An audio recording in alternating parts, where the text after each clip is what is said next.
hemos invitado a Carlos Caro, penalista, para saber exactamente en qué medida pues, la salida de Nadine Heredia es o no es legal, puede o no afectar el desarrollo de las investigaciones, etcétera. Carlos, ¿qué tal? Buenas noches. ¿Cómo estás? Bueno, el abogado de Nadine Heredia, Roy Gates, dijo que, o ha aclarado que el 21 de noviembre, el último lunes, el lunes que acaba de pasar, se informó al juzgado de la partida de la ex primera dama. Incluso dijo, hizo algo que la ley, algo más que la ley no le exige, solicitó una entrevista personal con el juez que le fue concedida ese mismo día a las 8 de la mañana. Le ha informado no solamente sobre su salida del país, sino que le explicó los motivos laborales y se los ha acreditado. Lo mismo hizo con la Fiscalía. Entonces dijo que también solicitó variar la orden para que firme en un consulado de ese país, en Suiza, como parte de la medida de comparecencia pendiente en su contra. Bueno, el fiscal Germán Juárez Atoche ha declarado que Nadine Heredia debió esperar la autorización del juez Richard Concepción Carguancho antes de viajar. ¿Cuál es su opinión sobre esto? ¿Estuvo bien que ella, o tenía derecho, digamos, legalmente ella podía viajar sin esperar una autorización? De hecho, ya no tenía orden de arraigo, ¿no es cierto? En fin, ¿cuál es su apreciación acerca de esto? Fíjese, acá hay un primer tema y es que la orden de impedimento de salida del país venció en el mes de octubre. La Fiscalía no pidió una prórroga, de manera que se contaba con esta posibilidad de que ella pudiera salir en cualquier momento del país. Y la orden judicial dada por el juzgado y confirmada por la sala, es de que la señora Heredia debía de informar, no pedir permiso, sino informar de cualquier cambio de domicilio previo, digamos, a cualquier traslado que ella pudiera realizar, pero informar, cosa que en el caso concreto se ha realizado. Aquel detalle, y ahí viene, digamos, la discusión, es que ella tiene el deber de cada 30 días presenciar en el juzgado y firmar un libro donde acredite que se encuentra en el país e incluso pasar por el control biométrico a través del uso de la huella digital. Eso lo tiene que hacer cada 30 días como cualquier ciudadano. Lo que ella ha pedido ahora es que ese control se realice fuera del país, que es algo que normalmente se le otorga a los que viven en el extranjero y tienen una nacionalidad que no sea la peruana.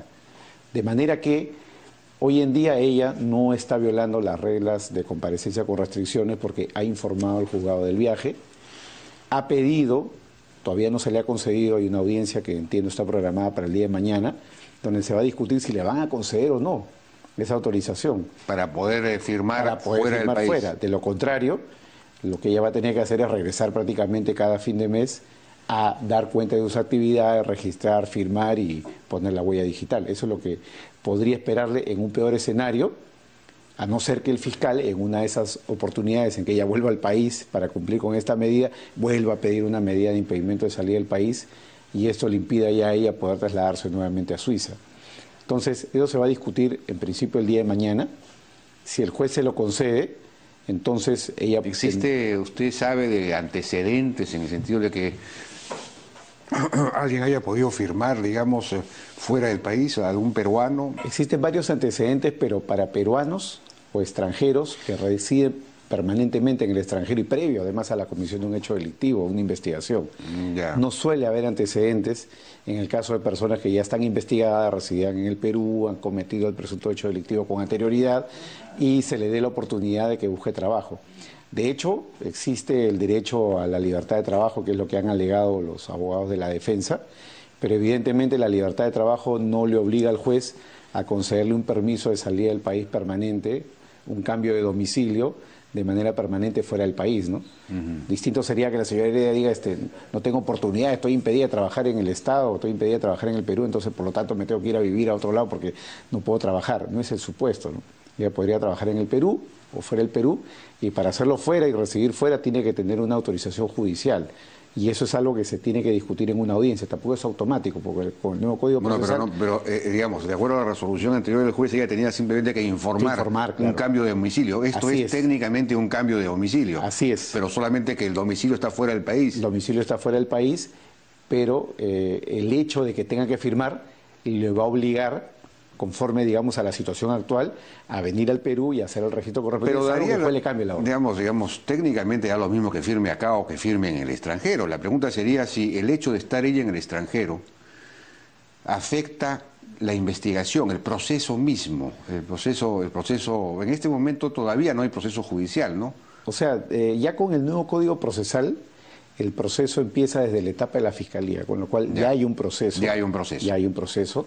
Y lo que tenemos aquí es que discutir la proporcionalidad de la medida. Porque efectivamente, ¿no?, como han dicho algunos expertos, el hecho de que ella esté en el Perú o no esté en el Perú es algo que no necesariamente va a afectar el desarrollo del proceso, porque lo que los fiscales y los jueces, digamos, cuidan mucho es que nadie, digamos, entorpezca la actividad probatoria, cosa que en el caso concreto no se podría dar si es que ella reside en el extranjero. Claro. O la otra, que es, creo, el punto que se va a discutir, es si esto es un plan de fuga o no. Es decir, si hay peligro de evadir la acción de la justicia, buscando una inmunidad, buscando un asilo, como lo trató de hacer Belaúnde Locio en Bolivia en su momento, ¿no? Eso es algo que se va a tener que discutir el día de la audiencia. El fiscal, entendería yo, que va a defender la posición contraria de la defensa en el sentido de que no se le acepte el cambio de domicilio, que no se le acepte que pueda firmar fuera del país y que esté arraigada a la ciudad, ¿no? Pero el propio fiscal ha declarado que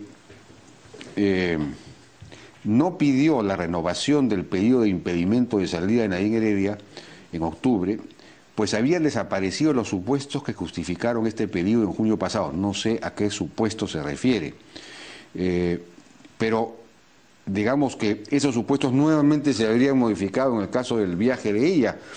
Normalmente cuando se da arraigo es porque hay peligro de fuga. ¿A qué supuesto se estaría refiriendo? Claro, yo pienso que el momento en el cual se determinó el impedimento de salida en el mes de junio era porque ella todavía se encontraba ejerciendo la posición de primera dama. Ajá. Eso significa de que tiene una cierta posición de poder al interior del Estado, ya, lo cual le podría haber facilitado en ese momento, ¿no?, digamos, cualquier posibilidad de salir del país. Como eso cambió, al dejar el señor Humala la presidencia, el fiscal habrá entendido de que la señora Heredia podía hacer viajes al extranjero, pero de ida y vuelta, vacaciones, claro, una consultoría de 2 semanas, un mes, pero no una situación en la cual ya implica un cambio radical de domicilio, mudarse a Suiza por 1 año, 2 años o de manera indefinida. Y eso es algo que se va a tener que evaluar en el caso concreto, ¿no?, porque este tipo de situaciones en la cual un procesado está bajo comparecencia con restricciones, está pensado para una persona que puede viajar, puede desplazarse, pero el ida y vuelta. No el ir afuera y quedarse de manera indefinida o de manera, digamos... Ahora, ella en Suiza puede, desde Ginebra, ella puede responder a preguntas, a interrogatorios, digamos, del juez o del fiscal. Sí, esa es una posibilidad que está presente. Hay que recordar que ella ya declaró 2 veces. La primera cuando negó las agendas, la segunda cuando ya lo tuvo que aceptar. De manera que el fiscal en principio ha agotado lo que significa el acto de defensa de ella, que es el interrogatorio. Si tuviera que interrogarla en alguna otra ocasión, el fiscal puede exigir que ella venga al Perú, sin ningún problema. Y si no lo hace, puede aplicar vía judicial los apremios correspondientes, ¿no? Entonces... Es decir, pedir la... No, ¿qué? Eso no estamos... Una conducción de grado de fuerza... ¿Desde el exterior? Desde el exterior. ¿Eso? O eventualmente, pedir ante el juez que se varíe la orden de comparecencia por una orden de detención internacional, lo que significa que para efecto del Interpol ingresa dentro de lo que se llamaría el Código Rojo, y ella, pese a su inmunidad, que solamente la protege para temas vinculados a su labor, digamos, internacional, no no la cubriría para un caso como este que tiene que ver con un delito común, anterior al cargo, etcétera, ¿no? Pero eso no estamos hablando ahí de extradición, sino de detención y digamos, apercibimiento. Así es, pasaría exactamente lo mismo que lo que está pasando el día de hoy con el señor Burga. Podría haber una detención en el extranjero con fines de extradición. El Estado peruano, si ya no quiere venir, tendría que iniciar un proceso de extradición, porque una vez que se produzca la detención, en el supuesto, ¿no?, que se llegara a ese nivel, digamos, de situaciones, el Estado podría pedir una orden de detención con fines de extradición y luego tendría que iniciar el proceso. De todos modos se necesitaría la extradición. Exactamente. ¿Y hay extradición con Suiza? Fíjese, no hay tratado de extradición, pero con Suiza rige el principio de reciprocidad. Muy bien, distinto es el caso, y es lo que las autoridades han alertado, que es el caso de los nacionales, como el caso de Schutz, ¿no? En general, Suiza tiene la tradición, al igual que Estados Unidos, como regla general, no extraditar a sus nacionales. Ya. Pero la señora Heredia no es suiza, Claro. la señora Heredia iría allá por fines de trabajo, y estamos además hablando aquí de un delito común, ¿no? No hay acá delito político que pueda, digamos, generar un riesgo real, ¿no? De un asilo o de un impedimento para que esa extradición pueda prosperar. Ahora, hay quienes han argumentado de que, dice usted que no hay delito político, pero que, digamos que la reacción que ha habido en el país de indignación frente a la salida de Nadine Heredia y la propia reacción de la Cancillería, ¿no? Que emite una nota de protesta ante la FAO e incluso señala que habría interferencia, ¿no? O injerencia o interferencia con un proceso judicial o fiscal interno, y además solicitando la reconsideración de su nombramiento, que todo eso más la reacción mediática podrían configurar digamos que persecución política o algo parecido, es decir, bueno, según Roy Gates no llega a decir eso, pero sí llega a decir que hay una interferencia de la Cancillería en los poderes públicos, porque de alguna manera le está diciendo al juez, oiga, no, usted no debe obrar de otra forma.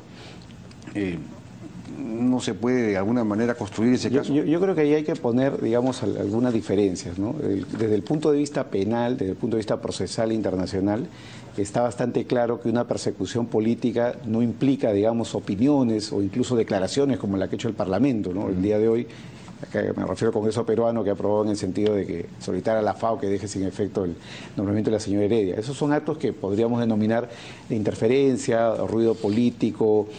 Incluso puede haber el ánimo de alguna injerencia política, pero lo que se tiene que probar para un asilo o lo que se tiene que probar para impedir la extradición es que la política está insertada en el ámbito judicial. Es decir, tendría que probarse que el poder político nombra al juez, que el poder político saca al juez, que el poder político manipule el proceso, los plazos, las órdenes de detención. O sea, que la presión mediática no cuenta, no cuenta como argumento. Eso no contaría. Cuenta, digamos, como un efecto ruido, si queremos decirlo así, pero no es determinante para ni la posición, ni un comunicado de la Cancillería o del Congreso. Comunicado de la Cancillería, ¿no? Tendría que probarse que el gobierno, ¿no?, está digitando a los jueces, el gobierno está digitando a los fiscales, como sucede en otros países, ¿no? Por ejemplo, en Venezuela. En Venezuela, para poder decidir la suerte de un procesado. Bueno,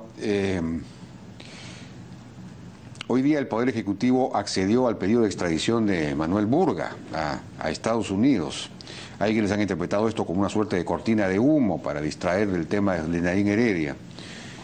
Aunque la Cancillería o el canciller ha dicho que él actuó apenas se enteró, aunque quizás hay, no sé si hubo unas horas desde que se enteró hasta que finalmente llegó a confirmar el tema y todo lo demás. En todo caso, la pregunta sería si es que,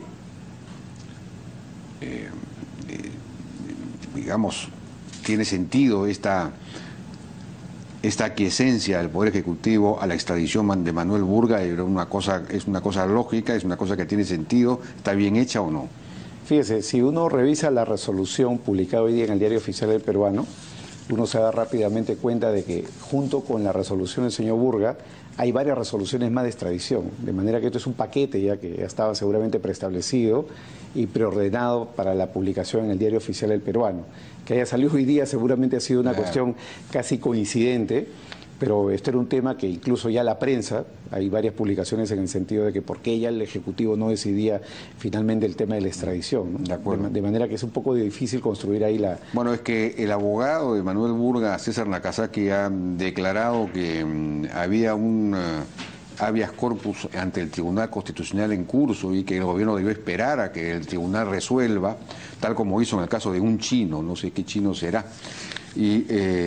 Pero luego he leído la noticia de que el Tribunal Constitucional ya resolvió ese habeas corpus, no sé si es verdad o no. No, sí, efectivamente, el día de hoy ya el Tribunal Constitucional ha publicado la resolución que rechaza ya de plano, ¿no?, el proceso de habeas corpus iniciado para impedir la extradición. Hay que recordar de que acá el habeas corpus que planteó la defensa del señor Burga no fue admitido ni en primera ni en segunda instancia, y el Tribunal Constitucional ha decidido que debe de ser declarado inadmisible, por lo tanto ya no hay en este momento ningún proceso pendiente que resolver, de manera que la extradición se tendría que ejecutar, ¿no?